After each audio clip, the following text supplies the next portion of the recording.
शुक्लांबरधरं विष्णुं शशिवर्णं चतुर्भुजं प्रसन्नवदनं ध्यायेत् सर्वविघ्नोपशान्तये।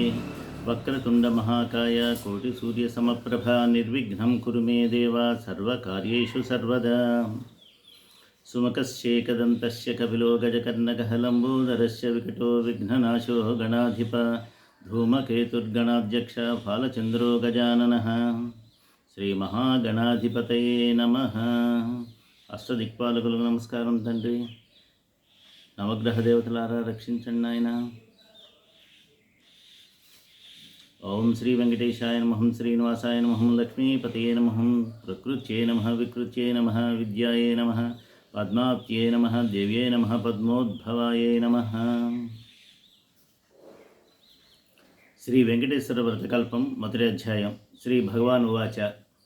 కలియుగంలో ఒకనొక శుభముహూర్తమున సాక్షాత్తు భూలోక వైకుంఠమే అయిన తిరుమల కొండపై విశ్వపతి అను భక్తునికి శ్రీనివాసుని రూపంలో వెలసి శ్రీ వెంకటేశ్వరునిగా భక్తులచే కొలవబడుతున్న శ్రీమన్నారాయణుల వారు శ్రీ వెంకటేశ్వర వ్రతకల్పంగా ప్రసిద్ధి నొందే వ్రతం గురించి గ్రంథం రచించవలసిందిగా అనుగ్రహించి అనుజ్ఞనిచ్చి ఈ విధంగా చెప్పసాగారు. ఓ ఈ ప్రియభక్త విశ్వపతి నామధేయ, నా ప్రియభక్తుడవైన నీకు ఇప్పుడు ఒక విశేష వ్రతకల్పం గురించి వివరిస్తున్నాను.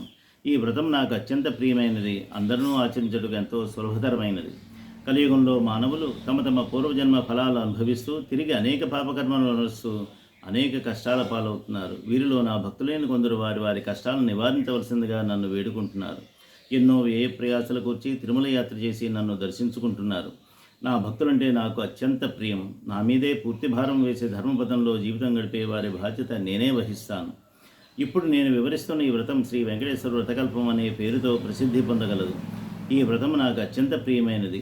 ఈ వ్రతాన్ని భక్తి శ్రద్ధలతో ఎవరైతే ఆచరిస్తారో వారి బాధలన్నీ తక్షణం నివృత్తి కాగలవు. ఈ వ్రతం ఎవరైనను ఎప్పుడైనను ఆచరించవచ్చును. ప్రత్యేకించి మార్గశిర మాఘ కార్తీక మాసమందులు కానీ, పౌర్ణమి, పంచమి, సప్తమి, ఏకాదశి తిథుల యందు కానీ, శ్రవణ, స్వాతి నక్షత్రముల రోజుల యందు కానీ ఆచరించిన మిక్కిలి ఫలదాయకం.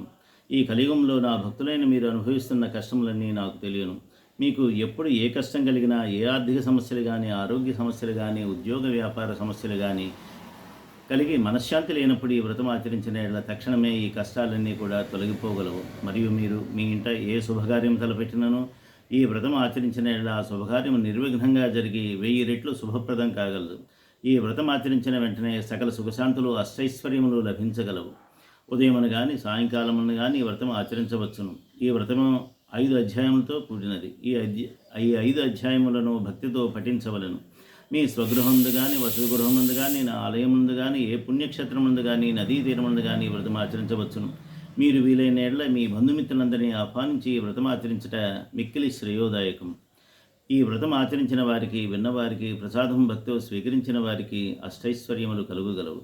ఈ వ్రతమును పూర్వకాలంలో నా ప్రియభక్తులైన ఎందరో మునీశ్వరులు ఆచరించి ఎన్నో దివ్యాశిస్సులను పొందినారు. భూలోకవాసులైన మీ అందరికీ ఈ వ్రతం మిక్కిలి ఆనందప్రదాయని అనేక శుభములను కలుగుచేయును. ప్రశాంత మనస్సుతో నన్నే తలుచుకుంటూ ఈ వ్రతము ఆచరించినచో వ్రతఫలితము మిక్కిలిగా ఉండగలదు. ఈ వ్రతం ఆచరించే విధానం మిక్కిలి సులభతరం. కలియుగంలో మీ గల కష్టములన్నీ కూడా నాకు తెలియను. అందువలనే అత్యంత కఠోర నియమనిష్టలతో చేసే తపస్సులకు, యజ్ఞయాగాదులకు ఇచ్చే ఫలము కేవలం ఈ వ్రతం ఆచరించడం వల్లనే మీరు పొందగలరు. ముందుగా వ్రతం ఆచరించే ప్రదేశంలో చక్కగా శుభ్రపరుచుకునవలను. మండపమును ఏర్పాటు చేసుకుని నా ప్రియ సఖులైన శ్రీదేవి భూదేవులతో కూడి ఉన్న నా పటమును ముందుగా మండపంపై ఉంచవలను. మండపమును గోడ కాంచి ఉంచవచ్చును. మీకు ప్రియమైన ఇతర దేవతా పటాలను కూడా ఉంచుకోవచ్చు.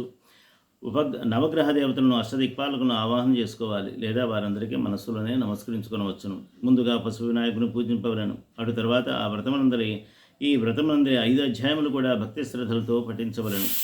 ఇది ప్రథమాధ్యాయం. మిగిలిన 4 అధ్యాయములను నాకు అత్యంత ప్రీతిపాత్రులైన విశ్వామిత్ర, వశిష్ఠ, భరద్వాజ, అత్రి మునీశ్వరులు ప్రవచించారు. ఈ 5 అధ్యాయములను పఠించిన తర్వాత నాకు ప్రియమైన స్తోత్రములు పఠించవచ్చును. ప్రతి అధ్యాయములకు చివర గోవింద గోవింద గోవింద అని 3 సార్లు స్మరించవలను. ఈ కలియుగంలో సామాన్య మానవులైన మీ అందరి కష్టాలు కూడా నాకు తెలియను. కావున మరొక విశేషం కూడా చెప్తున్నాను. ఈ వ్రతం ఇంత వివరంగా చేసుకున్న శక్తి లేనివారు మీరు ఒక్కరే నా పటంను ఎదురుగా ఉంచుకుని విఘ్నేశ్వరునికి, నవగ్రహ దేవతలకు, అష్టదిక్పాలకులకు మనసులోనే నమస్కరించి ఈ 5 కథలను పఠించి మీకు వీలున్న ఏ ఫలమునైనా నాకు నివేదించి ప్రసాదంగా స్వీకరించవచ్చును. ఈ విధముగా చేసినా కూడా మీ కార్యసిద్ధి కాగలదు. మీ కష్టములన్నీ కూడా తొలగిపోగలవు. మీకు సకల శుభములు కలుగును.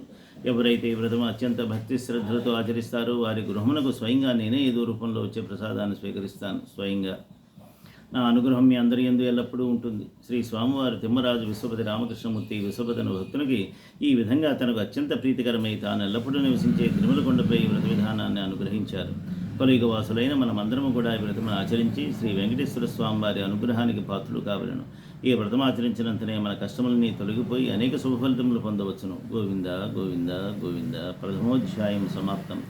శ్రీహత్కాంతాయ కళ్యాణ నిధయే నిధయేత్తిన శ్రీవేంకటనివాసాయ శ్రీనివాసాయ మంగళం.